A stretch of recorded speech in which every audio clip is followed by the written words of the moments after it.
Tizimlar emas, shaxslar desangiz to'g'ri bo'lardi. Hop. Aniqrog'i tizim ishlashi kerak. Shaxslar qo'lbola boshqaruvdan chekinishi kerak. Buning uchun o'zingiz aytyapsiz mana birinchi navbatda biz konstitutsiyani qabul qilganmiz 92-yilda. Endi unga mana 23-yilda chiroyli qilib o'zgartirishlar kiritdik. Endi o'sha konstitutsiya ishlashi kerak-da. Konstitutsiya ishlashi uchun tizim ishlashi kerak. Tizim ishlashi uchun qonunlar, o'sha haligi institut deymiz-ku, institutlar ishlashi kerak. Ya'ni qo'lbola boshqaruv aralashmasi kerak. Qachonki tepadan turib to pastgacha bo'lgan davlat boshqaruvidagi mansabdorlar mana aytganim bo'ladi, mana aytganimni qilasan, qanday qilib bo'lsam shu ishni qilasan, qonunda yozilaveradi.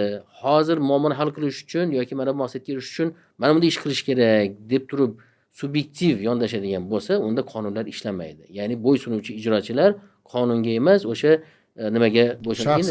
Shaxsga bo'ysunadi. Endi bitta narsa o'sha yerda nima bo'ldi? Bizada men har doim shuni o'ylab yuraman, ko'p joylarda aytganman ham. Nega bizlarda tepadagilar uchun ishlanadi? Ya'ni xo'ja ko'rsin degan so'z bizda ham gap nimada? Gap bizlarda quyi turuvchi rahbarlar o'zidan yuqori turuvchi rahbarlar uchun ishlaydi, xalq uchun emas. Qachon xalq uchun ishlaydi? Qachonki saylov bo'lsa, ya'ni hokimiyatdagilar, hokimlar deylik, oddiy aytganda, hokimlar saylansa, o'zining hududidan saylansa, tushunyapsizmi? Qachon bizda to'xtaydi xo'ja ko'rsinga, masalan, tuman hokimi viloyat hokimi uchun, viloyat hokimi vazirlar mahkamasi uchun va hokazo hokazo. Qachonki va o'zingiz tasavvur qiling. Siz bitta odamni tayinlab qo'ydingiz.